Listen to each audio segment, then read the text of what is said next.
Le Dakar au cœur du désert, au centre de l'Empty Quarter, étendue de sable de 1000 km de long sur 500 de large. Aucune trace et des dunes à perte de vue.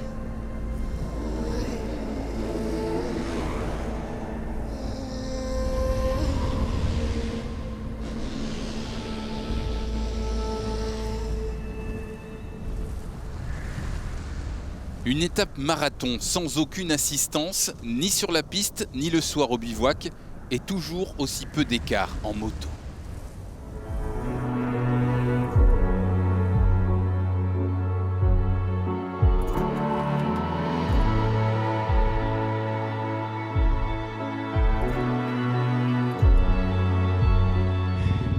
Oui, ce sont les 4 jours les plus importants. Les temps sont proches, donc vous ne pouvez pas vous permettre de faire des erreurs ou de casser la moto.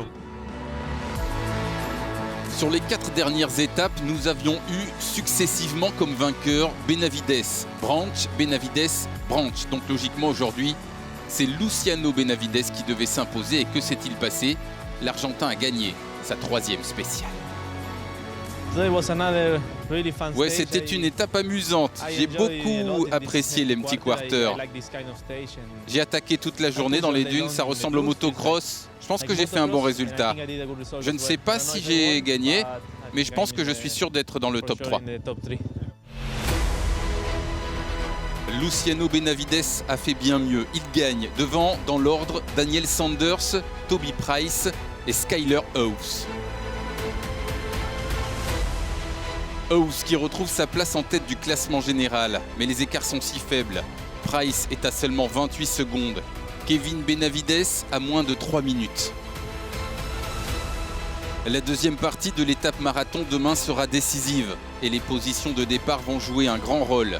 Kevin Benavides partira en 10e position et ça lui va très bien.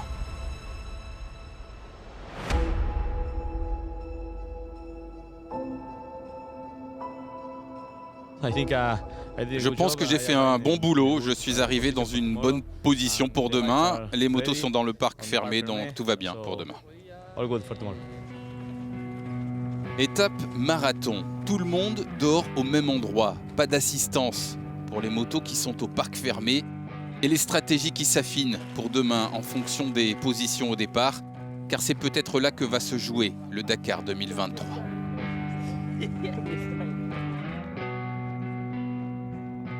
Difficile de prédire quel sera le classement général demain soir. Van Beveren et Quintanilla sont encore dans le coup mais devront grappiller pas mal de minutes pour retrouver le podium.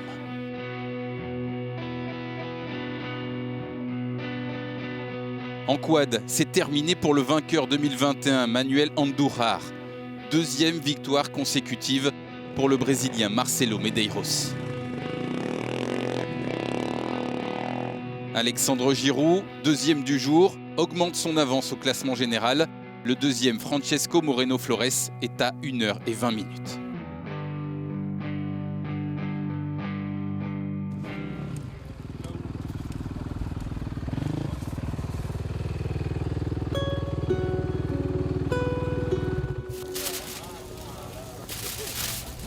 Juste après la spéciale, c'est le meilleur moment de la journée. Merci. Je vous en prie. J'ai le plaisir de servir et préparer plein de choses pour notre team, le SS et tout le monde. Alors, ils ont apprécié tout ce qu'on a préparé, ils ont aimé les plats et c'est vraiment génial.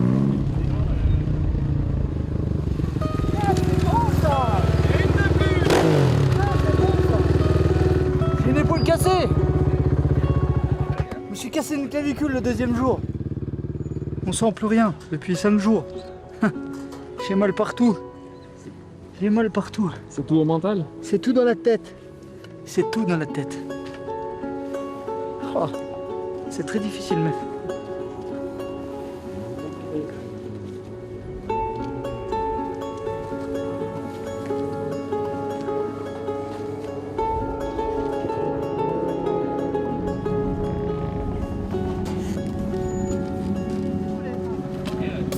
Oh mais t'as débridé ta moto ou quoi? T'as débridé ta moto ou quoi? Putain, je t'ai plus vu après. Et après? Mais t'es fou, toi. T'as enlevé la vis sur la moto, là. Je me suis fait un traumatisme articulaire et un arrachement osseux. Donc ce matin, c'était pas gagné pour partir, mais on a l'équipe des kinés qui ont été au top du top et qui m'ont fait un plâtre en strap. Ouais. Et j'ai réussi à tenir le pot. Bon, c'est top. À deux, ça permet un peu de se donner un peu un rythme et puis c'est sympa, quoi. C'est cool. C'était l'équipe de bras cassés, lui, là, pour aller... Ouais, lui, il a la clavicule et puis moi, j'ai le pied dans le sac. Ah, voilà, les gars. Alors, par contre... Dans la catégorie auto, Nasser Al-Attiyah, lui, continue son petit bonhomme de chemin. C'est très difficile physiquement parce qu'il y a beaucoup de cassures et d'impact. Aussi mentalement, c'est pas facile parce qu'on peut facilement rester coincé. Nasser Al-Attiyah continue de contrôler, 5e aujourd'hui et une perte d'un peu plus de 6 minutes. Le maître du désert, pour l'instant c'est bien lui et ça devrait durer jusqu'à dimanche.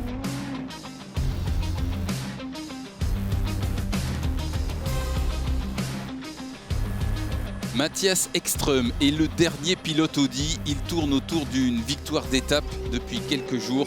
Le Suédois se contente d'une 3e place aujourd'hui.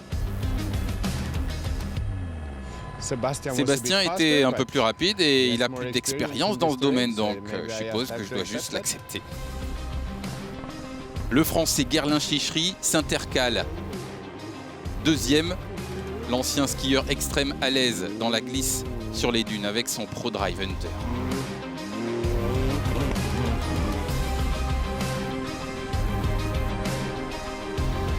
Sébastien Loeb, lui, empile les victoires. Et de 4 de suite. Ça n'avait pas été fait sur le Dakar depuis 2009 avec Carlos Sainz au Chili. C'était une bonne étape aujourd'hui pour nous. On a dû changer une roue dans les dunes, donc c'était un peu difficile de trouver le bon endroit pour le faire, mais au final, on a passé une bonne journée.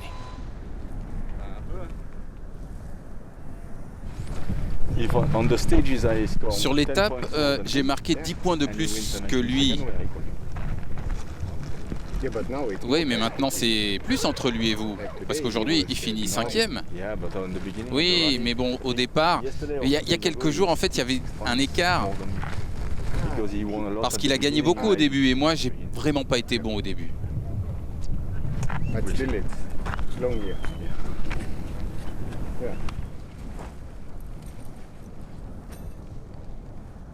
Al-Attiyah toujours loin devant, Loeb grignote et n'est plus qu'à 9 minutes de la 2e place, toujours occupée par le Brésilien Moraes.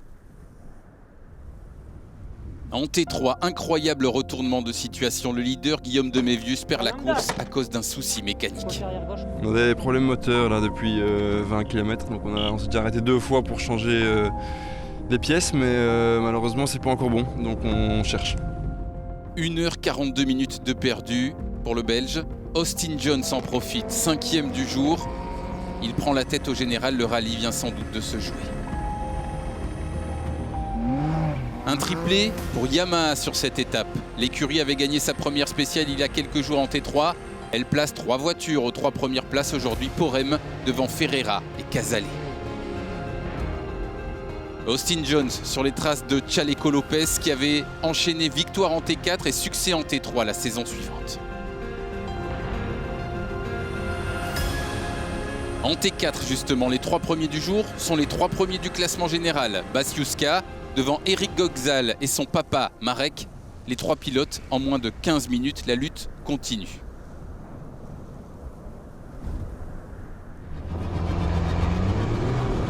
Les camions dans le désert, à l'aise dans les dunes. Martin Van Den Brick gagne l'étape du jour devant Martin Macic et Pascal Debar.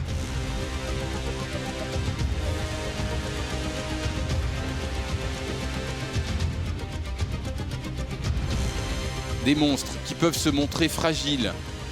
Le leader, Janus Van Kasteren, lui laisse filer 21 minutes aujourd'hui et n'a plus que 1 minute et 12 secondes d'avance sur Van Den Brick. Il y a 6 équipages néerlandais et 3 tchèques aux 9 premières places. Quand te reverrai-je, pays merveilleux, où tous qui s'aiment, vive Tadeusz. Demain, la deuxième partie de l'étape marathon, 185 km de spécial. Les amateurs de dunes vont encore être servis. Il faudra juste éviter l'indigestion.